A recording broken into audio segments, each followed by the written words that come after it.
नको.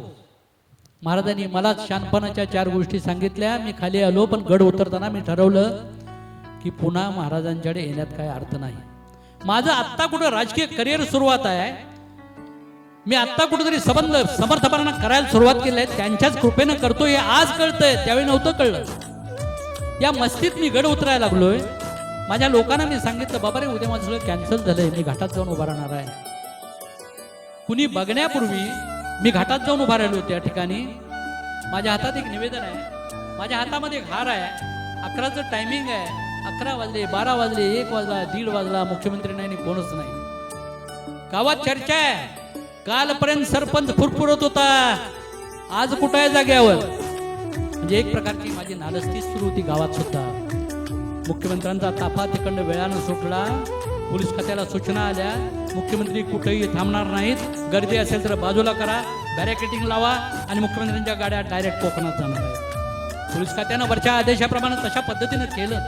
गाड्या सुटल्या आणि मला एक त्यावेळच्या काळामध्ये कॉन्टेसा गाड्या मंत्रिमंडळानं सगळ्या घेतल्या होत्या.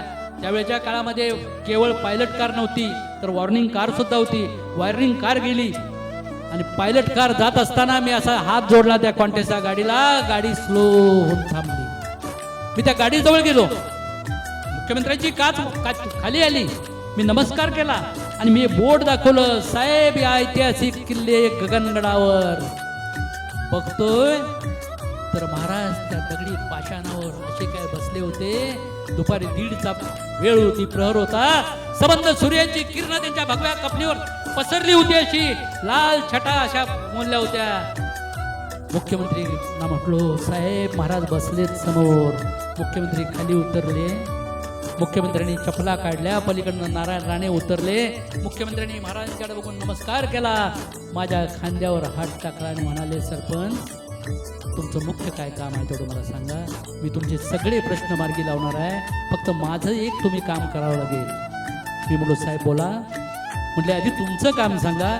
मी म्हणतो, तुम्ही निर्णय घेतलाय की जिल्ह्यात तालुक्याच्या प्रत्येक ठिकाणी ITI करायचा, तर माझा गगनबावडा हे दुर्लक्षित तालुका आहे, त्या ठिकाणी कोल्हापूर जिल्ह्यातली पहिली ITI तुम्ही मंजूर करावी, ही माझी पहिली मागणी आहे. सरपंच, ही पहिली मागणी तुमची मान्य, बाकीच्या मागण्याही मान्य करतो, पण गगनगिरी महाराजांना मी वंदन केलं. महाराष्ट्राच्या हितासाठी, महाराष्ट्राच्या समाजकारणासाठी, महाराष्ट्रातल्या सर्वसामान्य माणसाच्या हितासाठी मला आशीर्वाद मी मागितला, एवढं काम तुम्ही महाराजांना सांगायचं करा. मी ठीक आहे म्हटलो. गगनबावड्यात मेसेज आला की CMची गाडी ब्लॉक झाली. पुन्हा मेसेज आला, नो प्रॉब्लेम. गगनबावडा सरपंचांचं स्वागत स्वीकारण्यासाठी गाडी थांबली होती, गाड्या पास ऑन झाल्या. संबंध गावभर माझी चर्चा होती की नंदू पवारनं घाटात मुख्यमंत्र्याला कसा थांबवला, हा किमयागार होता म्हणून मुख्यमंत्री थांबला.